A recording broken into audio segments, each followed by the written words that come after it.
Hello, I'm Jaeha. I'm from Cornell University, a PhD candidate. It's a great honor to be here today to represent our recent research work on window view quality and how to assess view quality and scale up for the practical applications. Let's look into this. Window is a vital connection to the outdoor environment. It's not just an architectural opening, but it boosts our health and also relieves our stress level, according to the existing research. But unfortunately, there are not much systems that we can systematically evaluate or account view quality. There are only few green building certifications that suggest guidelines how to measure view quality. For example, LEED provide quality view sections, and it comes with the 4 requirements. First, at least 75% of the occupied floor area should have a direct access to the outdoors.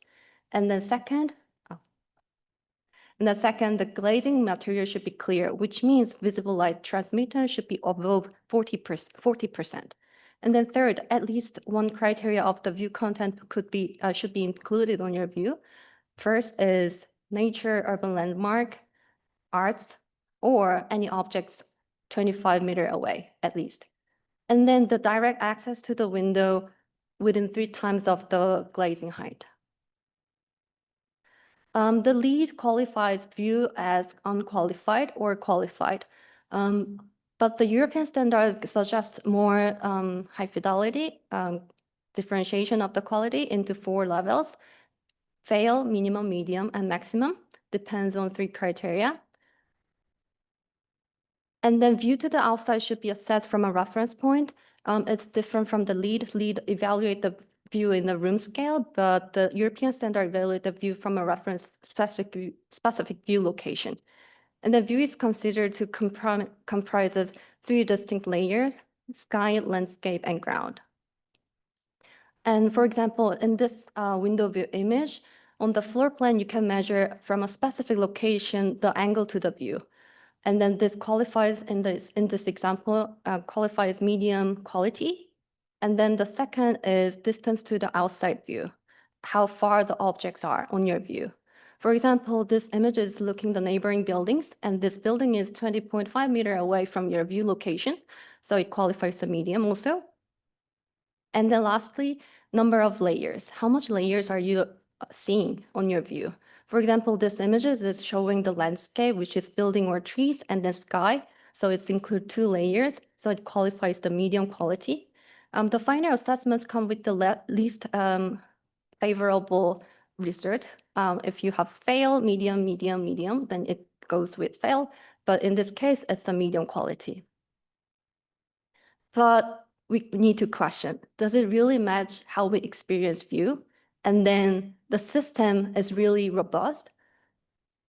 Maybe not. Maybe human considers more factors, and this LEED and European standards can be good at sorting problematic cases, but it's not giving us optimal view or optimizing design. And this is the real housing image, a view image. It's designed by WW Architects, led by Sarah White, professor from Harvard. And then they designed this house to maximize the view quality and then also protect the privacy from the neighbors. And then this is the view simulation result from the LEED and European standard. You can see LEED just give the qualified level to the all floor locations. And then European standards depends on your location. It varies from fail to high. And then this yellow arrow is showing where the images is taken from. According to the European standard, this view image goes to the fail. But do you think so? And then we need to question, how can we include all the variables that humans consider when we experience the view? To address this question, the former CBE member Won-hee Ko proposed this view quality index system, which is calculated by multiplying view content, view access, and clarity. View content means the visible content on your window. For example, what objects are you seeing and how far they are, and sometimes seasonality and also sky conditions, and maintenance of the environment. View access means how much view you're seeing. For example, how big the window is, or how far are you from the window. Mullion design and viewpoint location also affected by sometimes furniture layout. View clarity means, can you clearly see the view? It is sometimes affected by the blinds, shades, and glazing properties, VLT, tint color, like that. Also indoor-outdoor illuminance ratio and glare. Wani proposed this systematic approach how we can consider multiple aspects of the view, but there are weighting factors to combine all these variables, but these weighting factors are not yet validated or tested, and this PQI is not yet been applied to any design guidelines. There are this much information we need to solidify the coefficients to come up with how we really like the view. And this comes with the 86 quadrillion scenarios. Clearly, no single researchers can cover this. So we need multi-institutional and industry and in the academia in collaboration to collect this much data, how we really feel, to make our building environment much pleasant. So far, most research used 3 experimental types: physical space, virtual reality, and digital image to observe how people like the view. Physical space experiment is the most accurate, but it's really expensive and logistically difficult. For example, in the last Manhattan apartment experiment, we tried to recruit as many participants, but it takes 2.5 hours, and you need to move Manhattan, Queens, and then Brooklyn, and there was no participants trying to volunteer, so it was really hard. It was a nightmare. And then for the virtual reality, it's much easier to recruit people, and then you can control the fixed environment, but it also takes the modeling effort. And then the light reflection and glare effect in glass transparency that are not exactly same as the physical space. And digital image is the most cheapest and easy to scale up, but they lack of realism and immersive experience. VR and digital image is widely used in View already, but it's not validated if they are really giving consistent response as physical space give us. It is widely used because it's validated in interior design and artificial lightings. But View is different because it includes both indoor and outdoor environment. So we question, does VR and then digital image really give same satisfaction ratings that is equivalent to physical space? And to answer this question, we use a comparative analyzing of all 3 methods, and then asking about view subcategories, which are view content, access, clarity, privacy, and overall satisfaction. So at Cornell, we recruited 51 responses, and then each participant experienced the physical space, virtual reality, and image of the same view. And then we compared the result. Are they consistent? If there are any statistically significant differences. And then the results turn out there are only 2 subcategories showing significant differences, and they are access and clarity, but there was no significant differences in content, privacy, and overall. So here are our findings and the recommendations how to measure each view subcategory. For view content, we recommend to use digital image.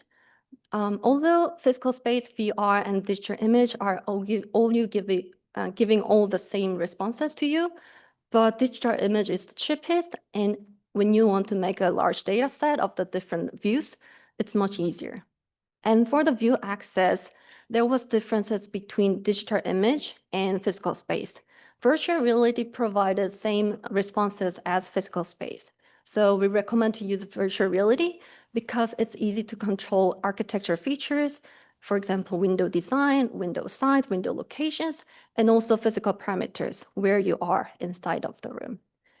For clarity, it's the most tricky because current rendering technology doesn't represent exactly how glazing reflects the light or the transparency of the material. So we recommend to use physical space to test the clarity. And then for the privacy, there was no differences in physical space, virtual reality, and digital image. But we recommend to use virtual reality because in virtual reality, you can easily control the dynamic content. In physical space, it's hard to control the pedestrian walking or cars moving, but in the virtual reality, you can make a timeline and then control it. And then for the overall satisfaction, there was no differences in three media, but we recommend to avoid physical space because it's logistically really difficult and that it's hard to keep the daylight as consistent. So we recommend to use virtual reality and digital images.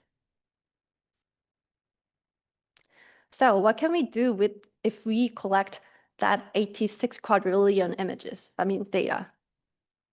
We want to test if we have enough data, can we really predict human satisfaction of the view?